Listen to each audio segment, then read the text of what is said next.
দেশের সামাজিক সাংস্কৃতিক অবস্থা কি অবস্থায় আছে সেইটা যদি আমাদের ভালোভাবে জানতে হয়, গ্রাম পর্যায় থেকে সবচেয়ে প্রান্তিক জায়গা থেকে তথ্য আসতে হবে। 18 কোটি মানুষের তথ্য আমাদের দরকার। আর সেই কারণে এই যে 4,500-এর উপরে ইউনিয়ন এবং প্রত্যেকটি ইউনিয়ন অফিসে এই যে ডিজিটাল কর্মচারীরা আছেন, যারা দক্ষতা অর্জন করেছেন, তাদেরকে সরাসরি নিয়োগ দিয়ে তাদের কর্মকাণ্ড যাতে স্বচ্ছভাবে চলে তার জন্য তদারকির ব্যবস্থা করে আজকে এই সমস্যা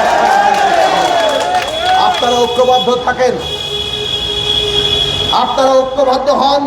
ঐক্যবদ্ধভাবে আমাদেরকে এই দাবি আদায় করতে হবে। অভ্যুত্থানের বাংলাদেশের জনগণের দাবি পূরণ করতে হবে এবং সেই পূরণ করার কাজে আমরা যদি ঐক্যবদ্ধ থাকি অবশ্যই আমাদের বিজয় হবে। সেই আহ্বান জানিয়ে আগামী দিনে আপনাদের লড়াইয়ের সাথে আমরা থাকব এবং আমরা বিভিন্ন পর্যায়ে সরকারের নীতি নির্ধারণী পর্যায়ে আপনাদের দাবি দাওয়াগুলি তুলে ধরার চেষ্টা করব, তাদের আলাপ আলোচনা করব এবং এই বিশেষ প্রয়োজনীয়তার দিকটি তাদের কাছে তুলে ধরব। যতক্ষণ না পর্যন্ত দাবি দাওয়া আদায় হচ্ছে আমরা এই লড়াই চালিয়ে যাব।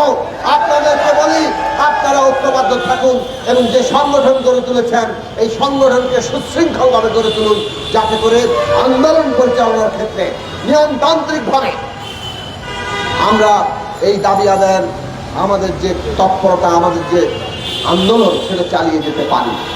মনে রাখবেন, নানাভাবে ফ্যাসিস্টরা কিন্তু ষড়যন্ত্র করে, অভ্যুত্থান ধ্বংস করার ষড়যন্ত্র করে। জনগণের নানা দাবিদার আন্দোলনকে তারা নানাভাবে ব্যবহার করতে চায়। ফ্যাসিস্টরা যাতে আমাদের আন্দোলনকে কোনোভাবে ব্যবহার না করতে পারে সেই দিকে আপনারা সদা সতর্ক থাকবেন। সেই সতর্ক থেকেই আমরা দাবি আদায়ের আন্দোলনটা করব। কিন্তু সরকারকে বলি, আমাদের দাবি ন্যায্য, কাজেই এই দাবি আপনাদের মানতে হবে। সেই মানবেন কিভাবে সেই বিষয়ে আপনারা দ্রুত আলোচনা চাই এবং এই সমিতির নেতৃবৃন্দের সাথে আপনারা দ্রুত বৈঠকের ব্যবস্থা করবেন। সেই দাবি জানিয়ে আপনাদের আন্দোলনের সাথে আবারও সংহতি জানিয়ে ভবিষ্যতে থাকার অঙ্গীকার করে